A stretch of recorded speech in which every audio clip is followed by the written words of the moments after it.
യുഎസിൽ മിനിയാപോളിസിലും അമേരിക്കയിലുടനീളമുള്ള വിദ്യാർത്ഥികളും വെള്ളിയാഴ്ച തെരുവിലിറങ്ങിയ കാഴ്ചയാണ് കണ്ടത്. മിന്നസോട്ടയിൽ നിന്ന് ഫെഡറൽ കുടിയേറ്റ ഏജൻസികളെ പിൻവലിക്കണമെന്നായിരുന്നു അവരുടെ ആവശ്യം.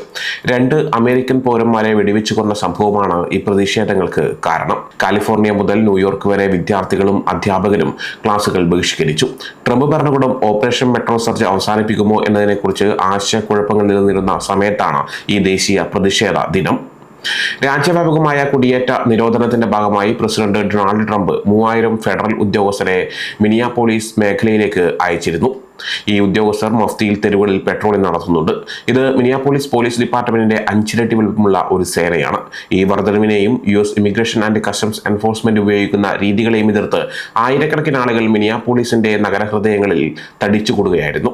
കടുത്ത തണുപ്പിലും കുടുംബങ്ങൾ, കുട്ടികൾ, പ്രായമായ ദമ്പതികൾ, യുവപ്രവർത്തകർ എന്നിവർ പ്രതിഷേധത്തിൽ പങ്കെടുത്തു. നോ IC എന്നെഴുതിയ വസ്ത്രം ധരിച്ചും ഏജൻസി നഗരം വിട്ടുപോകണമെന്നാവശ്യപ്പെടുന്ന ബോർഡ് പിടിച്ചും നിരവധി പേർ തെരുവിലിറങ്ങിയ കാഴ്ചയാണ് കാണുന്നത്. അവർ സുരക്ഷയും മെച്ചപ്പെട്ട ജീവിതവും തേടിയാണ് അമേരിക്കയിലേക്ക് കുടിയേറിയത് എന്നാണ് മാധ്യമങ്ങളോട് പ്രതികരിച്ചത്. എന്റെ മാതാപിതാക്കൾ അമേരിക്കയിലേക്ക് വന്നപ്പോൾ കണ്ട സ്വപ്നങ്ങൾക്ക് വേണ്ടി ഞാൻ ഇവിടെ പോരാടുകയാണ് എന്നാണ് സമരത്തിൽ പങ്കെടുത്ത റഷ്യയിൽ നിന്നുള്ള കഖൻ പറഞ്ഞത്. 65 വയസ്സുള്ള യോഗ പരിശീലകയായ കിം, നമ്മുടെ ഫെഡറൽ ഗവൺമെന്റ് പൗരന്മാരുടെ മേൽ നടത്തുന്ന ഒരു പൂർണ്ണ ഫാസിസ്റ്റ് ആക്രമണമാണിതെന്നാണ് പ്രതികരിച്ചത്.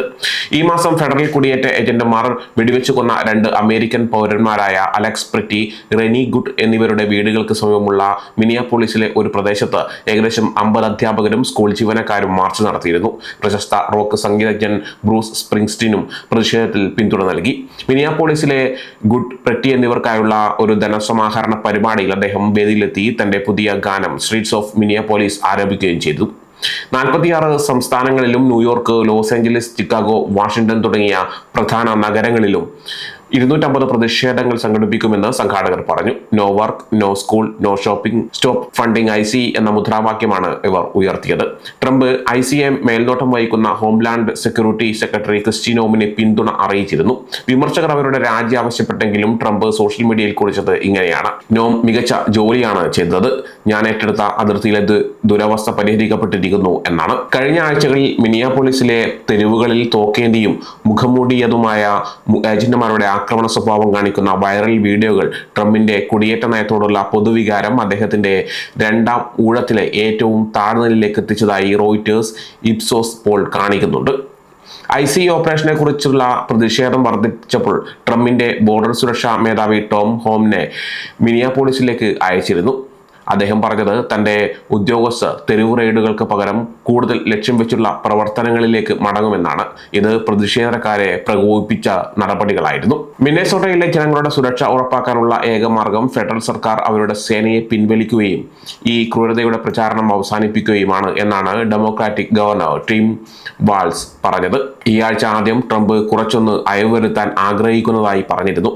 എന്നാൽ വ്യാഴാഴ്ച മാധ്യമപ്രവർത്തകർ പിന്മാറുകയാണോ എന്ന് ചോദിച്ചപ്പോൾ ഇല്ല എന്നാണ് പ്രതികരിച്ചത്. കൊളറാഡോയിലെ ഔറോറയിൽ വലിയ തോതിലുള്ള അധ്യാപകരുടെയും വിദ്യാർത്ഥികളുടെയും അഭാവം കാരണം വെള്ളിയാഴ്ച പൊതുവിദ്യാലയങ്ങൾ അടച്ചിടുകയായിരുന്നു. വെനസ്വലൻ സംഘങ്ങൾ നിറഞ്ഞ ഒരു യുദ്ധമേഖല എന്ന് വിശേഷിപ്പിച്ചതിന് ശേഷം ഇവിടെ ശക്തമായ കുടിയേറ്റ റെയ്ഡുകൾ നടന്നിരുന്നു. അരിസോണയിലെ ട്യൂസണിൽ ഏകദേശം 20 സ്കൂളുകളിൽ ക്ലാസുകൾ റദ്ദാക്കിയിരുന്നു.